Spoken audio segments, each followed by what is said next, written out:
just washed my hair and it's just so voluptuous and so a lot of hair. Fit in the frame. Look.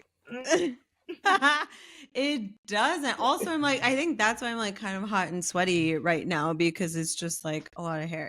It's a wash day, so my hair is really big on wash days. I'm screaming. I'm so mad at you. Mine is also a wash day, and do you see how like you can see my scalp? Like actually, Devin, can you stop? Look. Scalp. We can't see your scalp. So what fresh hell do we have for us today?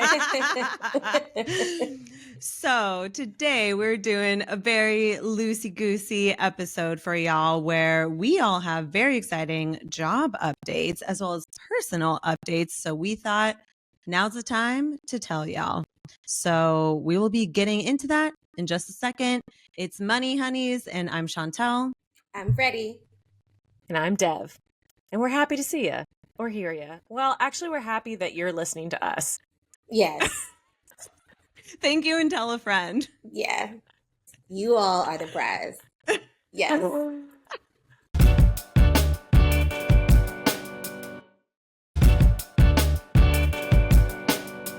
Oh my God. All right, who wants to kick us off? Devin, I'm going to pick on you. Yeah, Devin, what's up? Okay, so I have been flirting with this company since October. It's a company called Pocket FM, and they are an audio series company, and they're out of India. I've been flirting with this job. I got it in December. It was a back and forth. It was a wild ride. I don't really want to get into it because now that I'm here, I can say that I love it. It's great. I'm a senior writer. So I'm still in training. I'm going to be eventually like leading a team of writers who are going to be making promos and shorts and a lot of marketing content, but then a lot of original content for this website and app. And it's really fun so far. I am writing a lot of fairy smut. Well, right now I'm actually working on I'm legit going to read you guys some of the smut that I'm writing right now. I have gone back to my roots of being a fanfic writer and a Tumblr girly, and I am now making a living off of it. So I couldn't be happier. Wow. Okay, so can you give a little background about what is the site? Okay, it's an app where it's kind of like a Spotify, but instead of like podcasts and music, it is serialized like soap operas or telenovelas. And it's like books on tape, except that it is meant to be listened to while you're doing other things. It is meant to be put on in the background. The scenes and the sequences and the chapters are always very like plot forward, like fast paced moving, and also 1,500 hours or more of each title. So really like audio soap operas, but it's super fun. And so what I get to do now is I basically take the original content that exists on the platform and I make marketing assets out of it. And I can create alternate storylines. I can, and these assets will eventually go up on like short form sites like TikTok or Reels or Facebook, or eventually longer form content like YouTube and stuff. So yeah, I get to write alternate storylines. I get to comb scenes out, and I basically turn them into like marketing assets, and it's really fun. This job is perfect for you, I feel like. Mm-hmm. It's so perfect. Let me read you this line that I wrote, because obviously these like audio series are going to land on social media, so you need to make them hooky. So I have to do 2 opening lines, and they have to be like thumb stopping, right? You have to like be captivated enough to like download this app, right? Because it's a new app. It's very popular in India. It's very popular in China. And like their average like listen time a day is like 2.5 hours, which is like insane for like app per usage. user. Wow. Per user, yeah. Holy on shit. average, users stay on these apps for 2.5 hours. Because you think about it, people like put it on the background when they're like working their jobs or taking care of their kids or exercising or whatever. So in order Yeah. to like market to people, to let them know, like, you can just turn this on in the background. You can miss a couple episodes. You can come back to it. It's great. It's fine. But for marketing purposes, I have to make this really hooky. So I have 2 opening lines. You tell me which ones you like better. Okay, so opening line number 1. Being alone in this closet with Duke Edgar is the closest to feeling God's mercy I think I'll ever know, Alessandra thought to herself. Or Shit. Also, I first heard that from a gay lens and I was like, who's in the closet? That's Okay. the thing. It's like that'll make you click in. Like, what are we talking about here? You know? Who's in the closet? Whatever closet I What was closet? sold. Okay. Which one? Opener number 2. If drinking poison meant feeling his tender grip on her ribs, Alessandra would gladly drink venom every night. Oh my Ooh. goodness. Tantalizing. Okay, Mhm. I love that one. I think that one's my fave of the Yeah, 2. I'm ready I for think number so, too. 3. Oh, I haven't written the number 31 yet.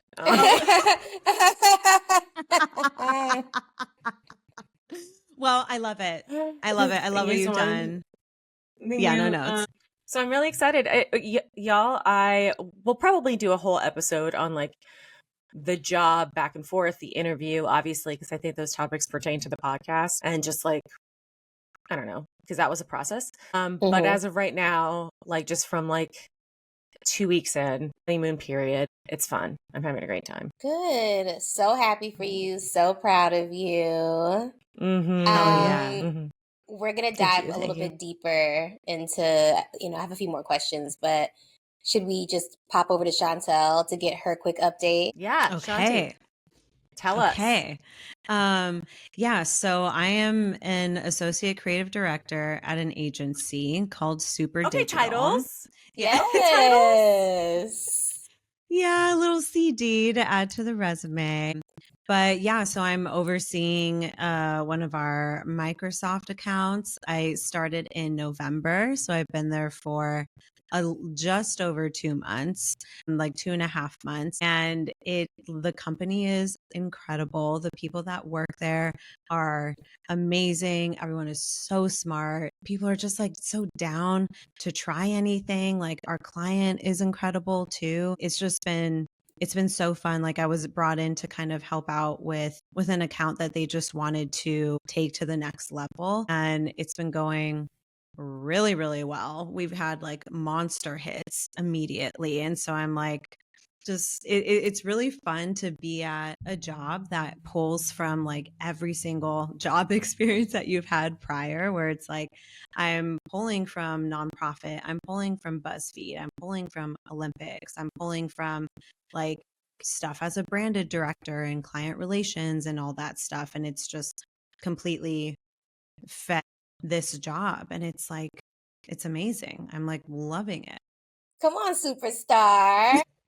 Let's go. It must be nice to be like, oh yeah, I have an answer for that, or oh, I've done that before. For sure. Yeah. Sexy. Yeah.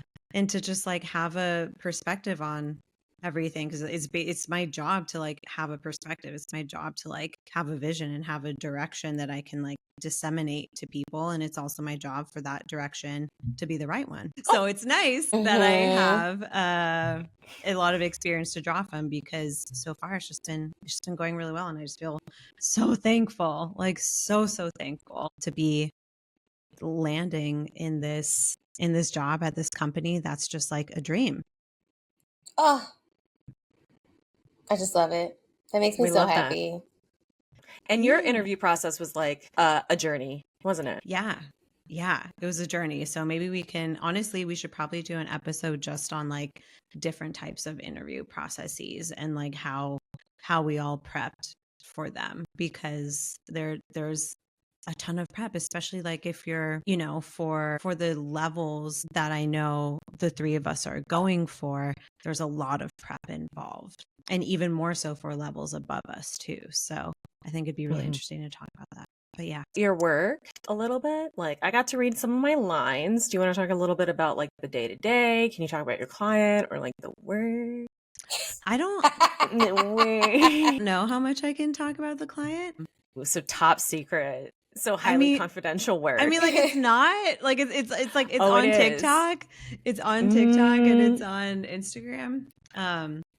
But yeah, I mean, like, so, I mean, I can just talk about like, so when I first come into a job, especially one where they want to just take things to the next level, my approach is like build trust with the teammates, build trust with the people that are going to kind of have to be taking notes for me and have to be listening to me. And then I start asking about like process of like what works well for you, what are pain points for you, how can we make it better, what would you like to be doing better. And so then while I'm doing that, I'm also meeting with like the people that pull our stats and analytics to see what's been working, what hasn't been working, what are they seeing that we should do more of that we haven't tried. And then I just do a deep dive of the channels to build my own hypotheses of see what worked well, see what didn't work well, see what performed above benchmark, below benchmark, even finding out what those benchmarks are. And in terms of just like what is actually feasible for us to create within our own scopes. So that's kind of like my holistic approach. Wow. Okay. So she says, I'm going to come in, I'm going to be an empathetic boss, and I'm going to rock your socks off.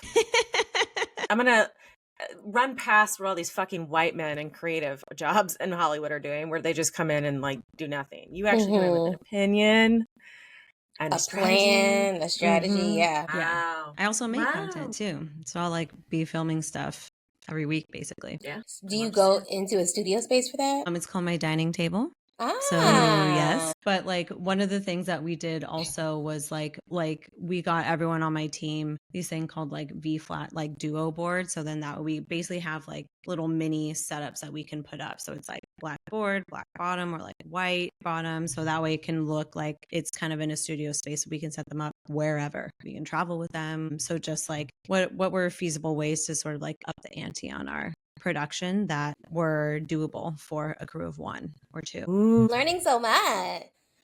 I'm done talking about me though. I want to hear about you, Fred. Yeah, Fred, what's going on? Last time we signed off, you were like, I have a job. And I was like, excuse? Yes.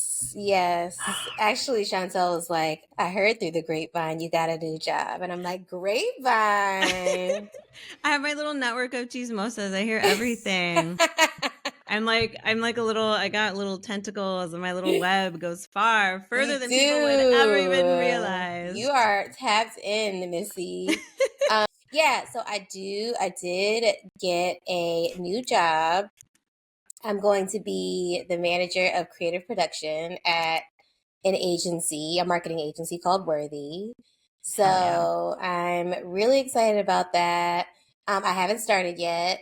So I don't have like the on the ground experience day to day to really discuss. I can do that, down the road, but I'm really excited for it. This is actually more of, so the title is manager of creative production, but this is actually more of just like a project management role. So it's not like, I'm not going to be necessarily like, developing creative from start to finish or anything like that. I'm more so like QC, quality control, managing assets. I'm going to be like the liaison between clients and the agency and like our clients between like the freelancers, the graphic designers, the animators, that kind of thing, to just make sure everyone's on the same page, setting, realistic deadlines, making sure the client is managing their expectations, all of that, really just like building that relationship and that trust with clients, and also doing the same with people who work for the agency as well and the freelancers. So it's going to be a cool role. I've done something similar in a nonprofit space, which I was working in last year.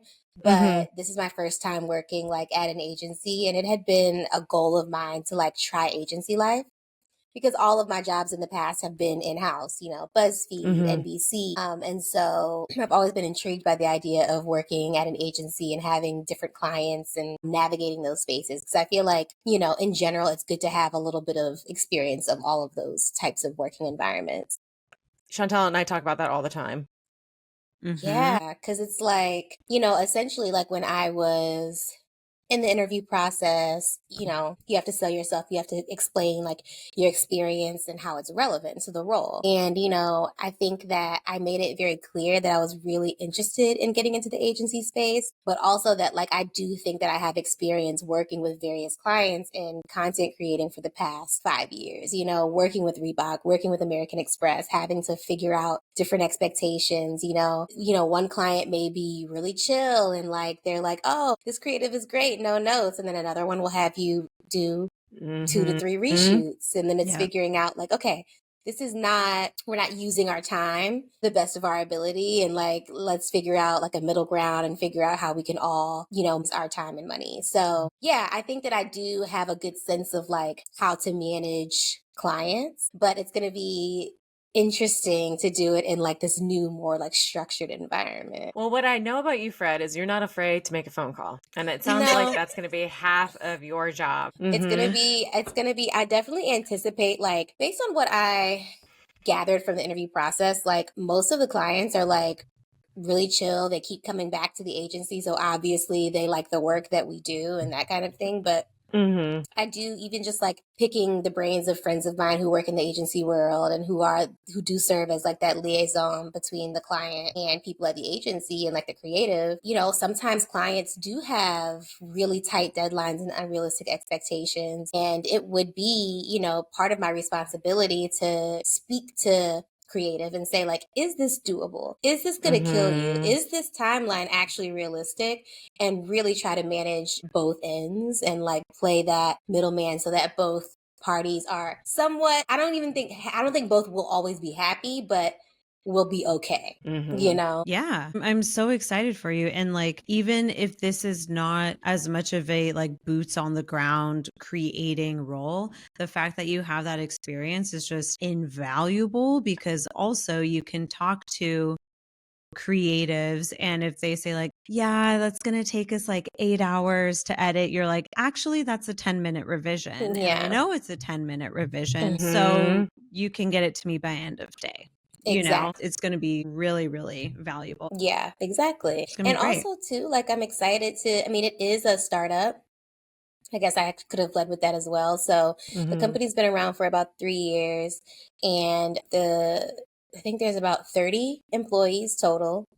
And they're going to be, and like one of my favorite things about working for startups is that like it is in general, like you wear many hats. Like I definitely don't expect to just only being, doing this and like asset management. Yes, that's mostly like what the project management, asset management, like what the role is described as on paper. But like I've been told that like I'll be pulled in for like brainstorming and like, even if there needs to be like a quick edit, like you said, Chantel, and like the editor is unable to do it, like I can do it, like I can make that quick revision because I know how to edit. Yeah. Plus you're going to be a little bit of quality control, which is like, you'll be able to be like, hey, this isn't meeting standards, because you have that eye, which is great. I'm excited about that.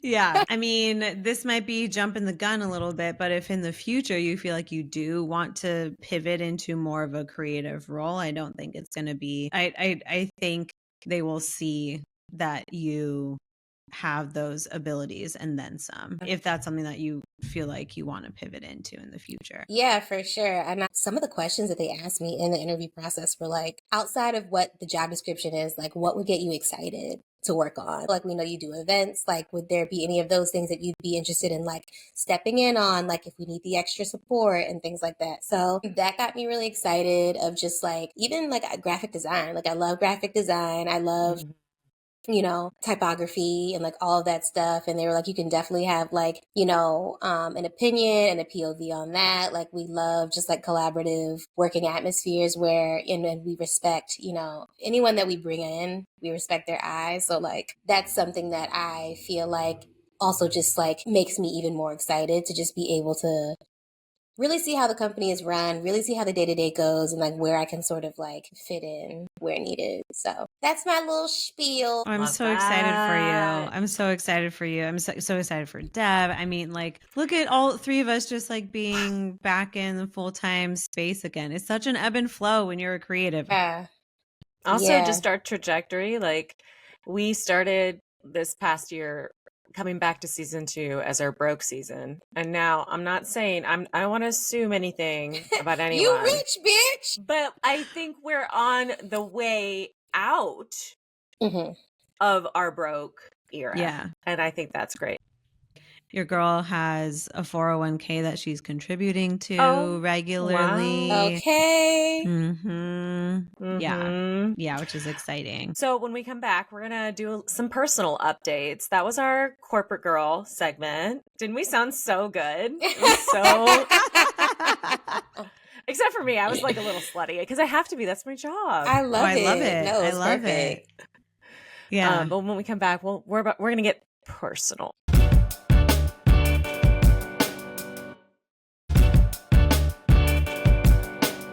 And welcome back to Money Honeys. You have returned to the episode where we're kind of just giving you guys a 2025 updates on new job opportunities that we've gotten. And we're about to talk about a few personal things that we want to chat about, update each other on, and just kind of like put out there because I don't know. I do think that when we put things out there, even outside of a vision board, it really does like the universe will manifest it or at least bring you closer to that direction. Amen. I can start. Yeah, tell us what's going on. Yeah. Personal. Yeah, so I actually didn't like make a vision board this year, which is different for me. I didn't really even write down any goals. I just had it all in my head and I'm like, I'm just going to do the things that I want to do. Like, I'm not going to like make a list, which like I was like, this could backfire terribly, but I'm just going to like try something new because I was looking at my vision board at the end of last year and it just made me sad. Like I was just like, 2 out of the 30 things on here happened. And I'm like, that isn't a good feeling. And so I'm like, let's just like take it more like month by month and see how that. Thank you for just making it okay to not have a vision board. I feel like that is such a pressure, especially because social media and they're just such like a visual tool. Like even like the little notes lists and stuff that people do can feel like pressure. And like, I understand it, of course. It's a great exercise. It's a great way to like figure out what you want your year to look like, a look ahead, things like that. But then sometimes it can just be overwhelming to the point where like you actually are so overwhelmed by everything on the list that you don't do anything, So I think that that's Ruff's, my fiance, that's his strategy this year too, of just like kind of taking it month by month and like just navigating the year a little differently and seeing how that works. So for me, I'm starting off with 2 things that I just want to like focus on. The overarching theme is consistency for me. So for me, I really wanted to get active again and like get back into the gym. And that's a whole other pressure thing, right? The gym, I feel like, is one of those things where you feel like you should be posting that you're in the gym because everyone else is posting that they're in the gym. And then like people are saying like, oh, and I think that a lot of that is just like for accountability purposes, right? Like I think people post it so that they're like, okay, I haven't posted in a while that I've been in the gym. Let me like make sure that I'm like in the gym posting so that it's like showing consistency. Like I actually get the mind set behind that. But for me, I'm like, I've actually decided like I'm going to go to the gym 3 times a week. I'm not going to post. I'm just going to go. And then like by the end of the month, I'm going to be like, I already know because I've done a really good job so far, but I'm going to be like, wow, I did this all on my own and didn't really need like outside validation in a way or people to know that like, this is what I'm doing. And so that's kind of my goal. It's going to the gym 3 times a week. And then also I don't have like a certain amount of books that I want to read this year, but I didn't read any books last year and I felt like shit about it by the end of the year. So I was like, okay, it's fine. Don't feel like shit. Just like read something, like no pressure. Like I'm not putting a number to it. I'm not like doing that, but I'm like, I always want to have a book that I'm currently reading. And reading for pleasure counts, I think, For sure. I hope that you allow, because I think sometimes when I was like got into ruts, I'd be like, oh, I need to read something. I'd pick up the heftiest book or like a self-help book and then not get through it. And ever since becoming like really into fantasy of the last 2 years, I know I talk about it all the time. Every time we see each other. I mean, it's led to a literal job. Like it doesn't like, hell yeah. Thank God you got into fantasy over the past 2 years, It's and like, just it's smut. making you, it led to your job and it's making you really good at it. Well, thank you so much. This isn't about me, but I'm just saying fantasy or smut or murder, adventure, mystery, read for pleasure. And that's the plan. Like, I'm definitely going to be like switching it up because I love a self-help book. Like, my whole book collection is mostly nonfiction, self-help, like biographies. Like, I'm just that's just like my shit. But I love, like, Jasmine Guillory is one of my favorite authors. I don't know if you've ever read any of her books, but her books really got me into just like romance beach reads. Like, I just love that's my shit too. So it's like, it's either nonfiction, very serious about like the race relations in America, or romance beach reads. Yeah. I love that. You don't need to shame your hobby or judge your hobby. If it's what you like it because you like it, period. Yeah. Absolutely. So yeah, I'm trying to keep it like, I think my theme for the year is just like, keep it light but productive. Keeping it light but productive. Keep it moving. You know? Keep it moving. No pressure. Just be doing something that makes you feel a sense of accomplishment, whatever that is. Yeah. Motion.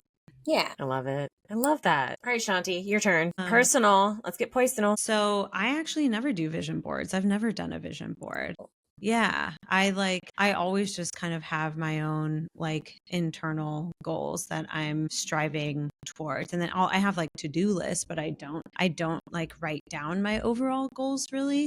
I'll talk about them with really close friends, but that's kind of it. Like, you all knew that I was wanting to get my savings back up, that I was wanting to make more money, and that I was wanting to get into an agency role as a creative director. And it's like, those are my goals for last year, and that's what I did. I don't tell everyone my goals, but it's like my trusted circle of people. I'm like, yeah, everyone knew that I wanted to get into an agency role.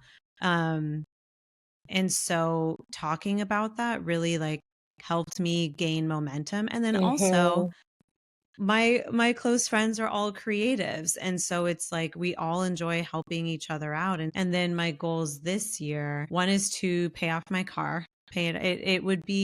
It's due to be paid off, I think, like April of next year. So it's not like I'm paying it off years in advance or anything, but I would just like to get it paid off before the year ends. Yeah. So just pay it off like a little bit earlier. Like ideally I would have it paid off by like June. Ooh.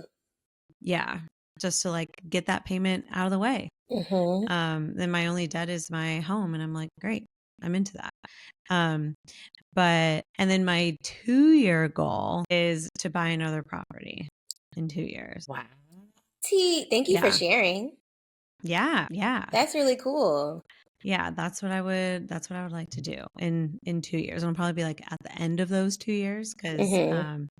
But yeah, that's what I want to do. I want to be in like a home that ideally has a little like bungalow or something in the back that I can just use as my like creative space. Cause y'all know I have so many hobbies. Where I'm like, my office is like my hobby room. I have like my piano, my drums, my sewing shit, my DIY shit. My DJ mixer, which Freddy, I need to get with you to like do a little mini skirt class. Okay, I'm putting it on the cow. But yeah, where I'm like, that's my goal. My God, I can't wait to send you real estate listings. I never stop looking at Never them. stop. I never stop. Yeah. So you want a single family? Yes, probably just for me. Yeah. But that would be my goal, where I'm like, if I can buy a home, I'll buy myself. I'm like, hell yeah. And you would keep this condo? Yeah. Yeah. Yeah. Investment property.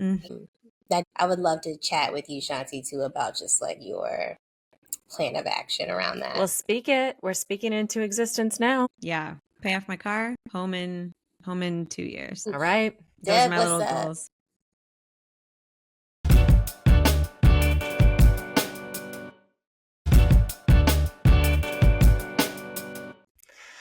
You know, it's kind of funny because I am on this isn't a spectrum because there's 3 of us. Well, maybe it is a spectrum, but like I decided not to do goals at the beginning of this year either, Fred. Like not even like write them down, just not have them. And for a similar reason, because I feel like life is a series of seasons, and right now, especially in January, especially in winter, we were in this period of like just like winter, cozy, like be inside season. In fact, I have a Spotify playlist, which I will link in the description, called Inside, all of the songs I'm listening to this winter season. So maybe that's my goal, to like develop that, flush that out. No, but I just was like, you know what? I am going to kind of change my perspective. The new year, there's always so much pressure to be a new person or create a new vision for yourself. And I'm not saying there's anything wrong with that, but I just feel more like the impetus to do that in springtime. And I just got this job. I had been hustling for essentially all of fall, taking like at a certain point, I was taking like 3-4 interviews a week, sometimes for the same company, sometimes for different companies, just like really hustling, also working lots of different little jobs. And so I kind of feel the need right now to just settle and to just let myself kind of find joy. So I'm finding joy in this new job. I'm finding joy in, like, we got this new insurance app because it's like an add-on to the insurance because, Patrick and I got married or whatever. And so now I'm on his insurance now. So now I'm on his insurance, which is amazing because I don't have to pay $600 out of your every check. month. Because I was buying it off of the CarMax for insurance website that everyone has to. Yeah. They don't actually tell you like a real price because it's based off of your income. So like, but when you get poor, like I did last year, and I shouldn't say it like that way, hon. When you jump income brackets like I did last year, you think you're going to get a nice deduction from your insurance. But once the IRS detected that, they sent me a letter that was like, okay, your insurance is $7 off a month. I know we you adjusted it for God. you. We adjusted it for you. Isn't that sweet? Here's $7 back. And how much were you paying? I think at some point I was paying like $600, and It's really crazy. And then at the end of it, I was paying like $593 or something crazy like that. Congratulations. You can buy half a movie ticket. Yeah. With your savings every month. Exactly. Yeah. Half a matinee movie ticket with your decrease every month. Enjoy. Thank you. Thank you so much. I will. I'll get like a kid's meal at Chick-fil-A. Yeah. Yeah. Anyway, so now that I'm on his insurance, there's like this additional app where you pay, it's like ClassPass, but like an insurance handshake with them, with like different studios around Los Angeles. So I had found this studio in downtown LA that is just like the perfect vibe. And they do like heated yoga classes, yoga sculpt. And it's, I pay monthly through the insurance, but it's basically free to walk in. Like, it's awesome. And so I'm like, who am I? I'm waking up at 5:30 in the morning to go to a 6 a.m. yoga class because I find joy in that. Like, I'm loving waking up early. I'm like becoming a 5 to 9, 9 to 5 girly. You may see on TikTok. Yeah. Going to bed dead asleep at 10. And I'm kind of loving it. I love that. Following joy, catching my breath, and accruing acorns. I think that's where I'm at. Yeah. It feels like, for all of us, it's safe to say that this year is just sort of a year of alignment. Okay. The things that we've all been working towards are actually happening. And so it's time to kind of see what rewards can come from that. Absolutely. And yeah, I've got these big goals that I want. Like I want to, get pregnant. I want to have a house soon. But like that just feels like overwhelming to talk about right now. Because I just need to. I just want the. I just shh. No, I need. Yeah, that's fair. I feel that's it. Fair. Even my goals are, one is 1 year and one is 2 years. Yeah. Where I'm like, yeah, and then there's other things like during the year that I'm like, oh yeah, I will want to do that. Or like even when I was interviewing for this job, I was like, if I get this job, I'm going to start doing Pilates. And so doing Pilates. Dev came to a class with me. That is so cool. I've never done Pilates. I've always been, is it the one with the machines or the body weight? Yeah. I do the reformer Pilates and I love it. It's so I was like, I'll do Pilates once a week, then I'll hike once a week. But now I'm like, probably gonna look into going up to Pilates twice a week. Love it. Yeah. Look at us taking care of our minds, bodies, and souls. That's truly what this year is about for me. Like, really, because I think that too, and sometimes I feel like when you have less time, you maximize it more Mm-hmm. than when you have a lot of idle time. And I think that the past couple of years, like being freelance, but it being very slow, I've just had like a lot of idle time. And I did not maximize it. Like I wasn't really taking care of my body. Like I wasn't reading or like enriching myself in any kind of way. I wasn't even picking up like new hobbies, right? Stuff that I like wanted to do. I just would like put it off and just kind of be like in like a weird funk. And I'm feeling just like really excited about like getting into a routine with now having a full-time job and like again like working in my gym time around that and like making sure, you know, cooking more and like just I have my shit together, but not in a way of like pressure, but just like I feel the want to, you know? Alignment. I love that. Okay, well, thank you guys for sticking around, listening to our tea and what we've been up to, new jobs, new light goals for the year, but no pressure. And we hope that you're just feeling good going into this year. It's been a rocky start, but I have full confidence that like we're going to get through it. And like Chantel said, like this is the year of alignment. So let's lean into it. Locus of control and donate to the ACLU. Yes, absolutely. Until next time.